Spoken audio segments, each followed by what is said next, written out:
जय हनुमान ज्ञानी गुण सागर। अरे जय हनुमान ज्ञानी गुण सागर। जय कपीस तिहु लोक उजागर। अरे जय कपीस तिहु लोक उजागर। राम दूत अतुलित बल धामा। अरे राम दूत अतुलित बल धामा। अंजनी पुत्र पवन सुत नामा।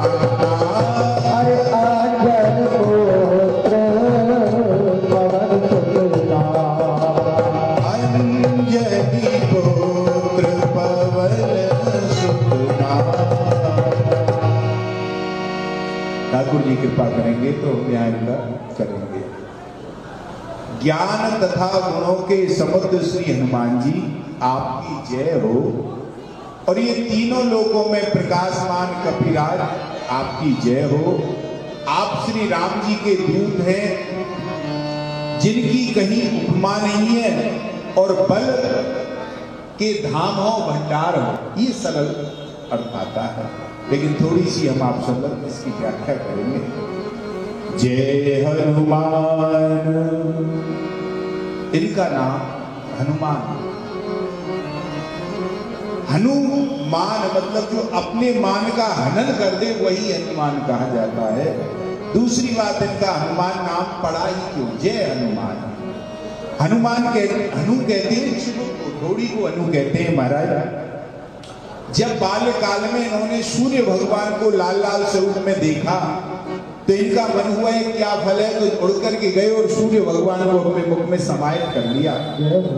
और जब चारों तरफ अंधेरा हो गया तो इंद्र ने अपने वज्र से इनकी चिबुक पर वार किया।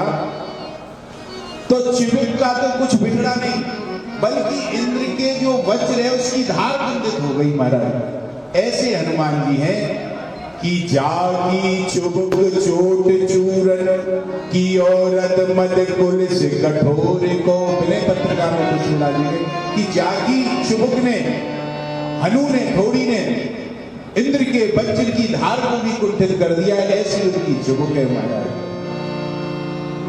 वज्र से अधिक इनकी हनु जो है घोड़ी, वह इसका प्रभाव देखकर ही देवताओं ने इनका नाम हनुमान रख दिया महाराज। बानरराज केसरी की पत्नी अंजना अनपत्य से दुखी थी, संतान नहीं थी इनके कोई। और ये दुखी होकर के मतंग ऋषि के पास जाकर के रोती हुई प्रार्थना करने लगी कि मुने मुझ पर कृपा करो, जो मेरे पुत्र हो जाए। मेरे पास पुत्र नहीं है, मेरी मां ने जाकर के कहा, और आप कृपया पुत्र प्राप्ति का कोई उपाय मुझे आप बताइए। संतों में बड़ी सामर्थ्य है महाराज। तब मतंग ऋषि ने कहा कि माता, आप पंपा सरोवर के पूर्व दिशा में और 50 योजन पर नरसिंह आश्रम है और उसकी दक्षिण दिशा में नारायणगिरी पर स्वामी तीर्थ है। उससे 1 कोस उत्तर में आकाश गंगा तीर्थ है और वहां जाकर उसमें स्नान करके 12 वर्ष तक आप तप करोगी तो आपके गुणवान पुत्र की प्राप्ति आपको होगी माता।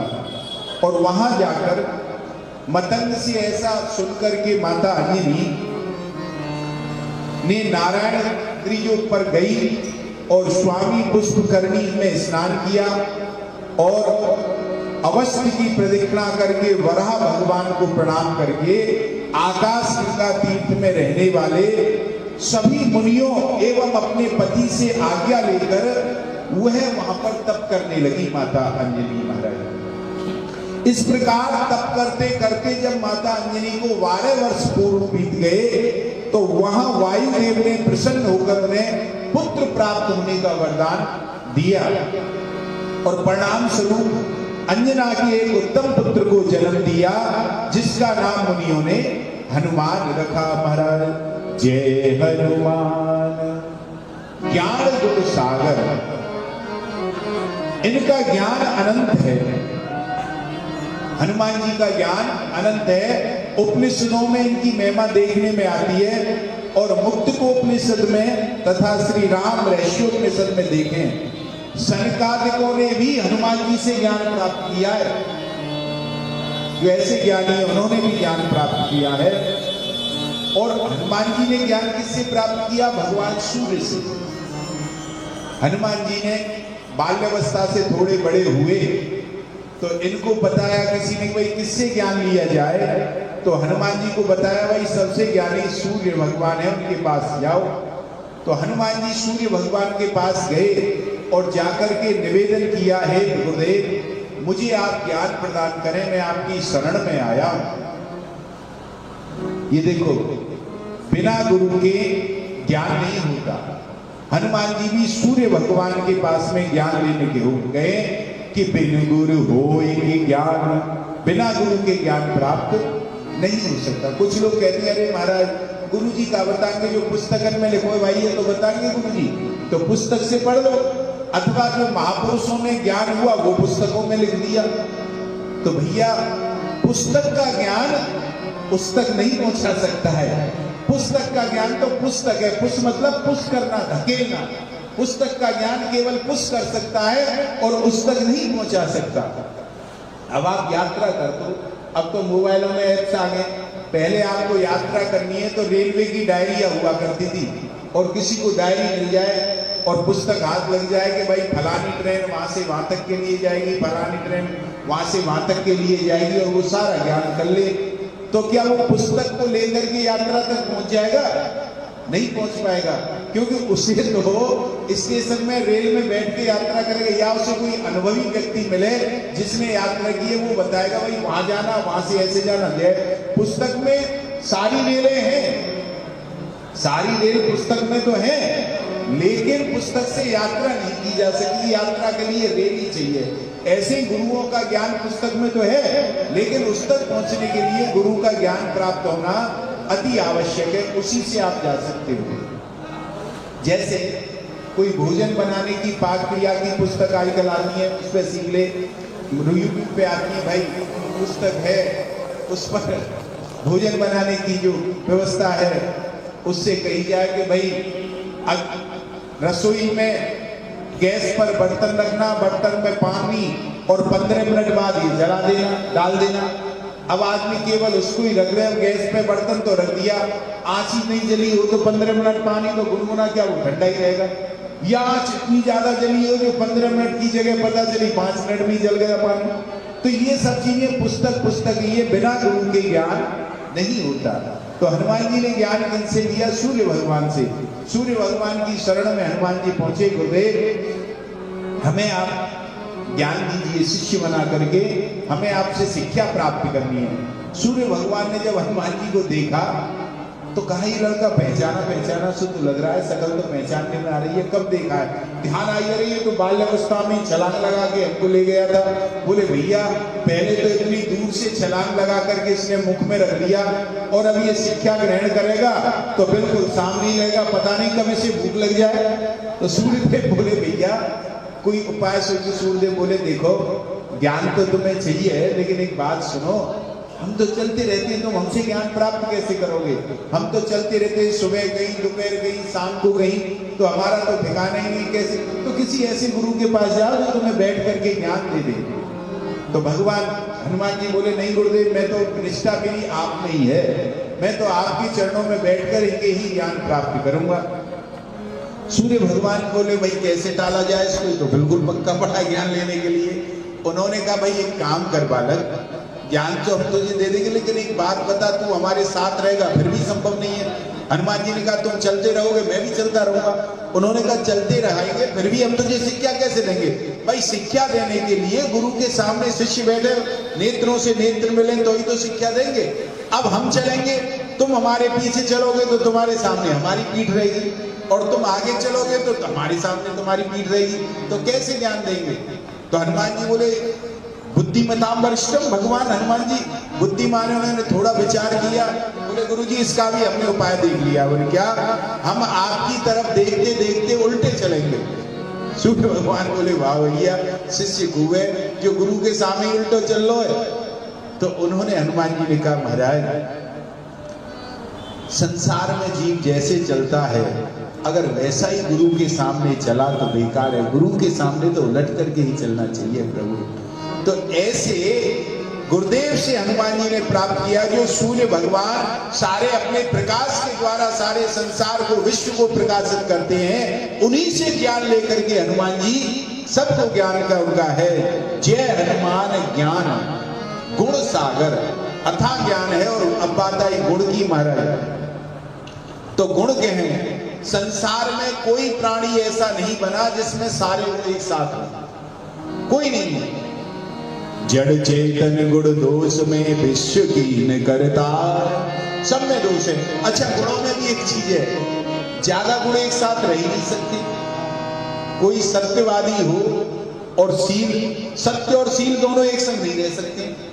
भाई सील तो ये है कि किसी का दिल नहीं दुखाता, चलो कोई बात ना है, बात कहनी है तो मुंह पे स्पष्ट नहीं गई, चलो बाद में बात कर लेंगे, हाँ ठीक है कह लेंगे, हाँ ठीक है, लेकिन वे ऐसे करके निकल जाता है, तो उसका सत्य कहाँ रहा जब सील में आ गया तो। और सत्यवान जो होगा उसमें सील नहीं रहता, वो तो कहे भैया कोई बुरा मानो या बुरा मानो, हम तो साफ कहेंगे, तो वहां सील नहीं रहा। तो इस प्रकार से सत्य और सील दोनों ही वहां एक साथ नहीं, गुणन में एक साथ रखना मतलब मेढ़काने तो हो, लेकिन हनुमान जी में सारे गुण एक साथ हैं। क्यों? माता जानकी जी ने इनको कहा गया है महाराज, दूर ही दे प्रणाम कपि कीना, रघुपति दूत जानकी जीना। जब हनुमान जी माता जानकी के पास गए तो दूर से ही प्रणाम किया, और माता जानकी ने क्या आशीर्वाद दिया, सुन सुत सदगुण सकल तब। माता हनुमान जी में गुण कहां से आए? माता जानकी के आशीर्वाद से। जानकी जी क्या कह रही है कि सुन सुत सदगुण सकल तब, सारे गुण सदगुण हृदय बसो हनुमंत, सारे सदगुण तुम्हारे हृदय में बसे। तो माता जानकी की आशीर्वाद से सारे गुण इनमें विद्यमान हैं। ऐसे ही महाराज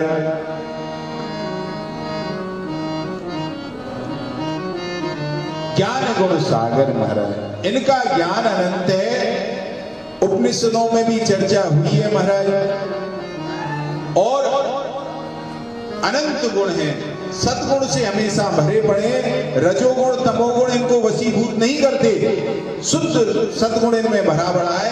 राक्षसों को मारने के लिए क्रोधित किया जाता है, वह भी केवल प्रभु की सेवा के लिए करते हैं। वैसे काम क्रोध राग द्वेष आदि कोई भी विकार इनके अंदर है नहीं।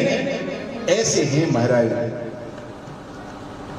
जय कपीस, कपीस आप वानरों के स्वामी हैं महाराज।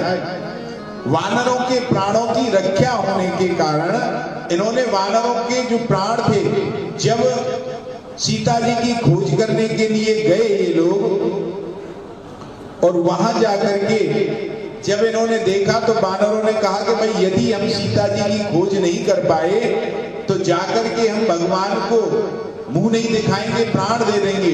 तो इन्होंने वानरों की रक्षा, प्राणों की रक्षा की।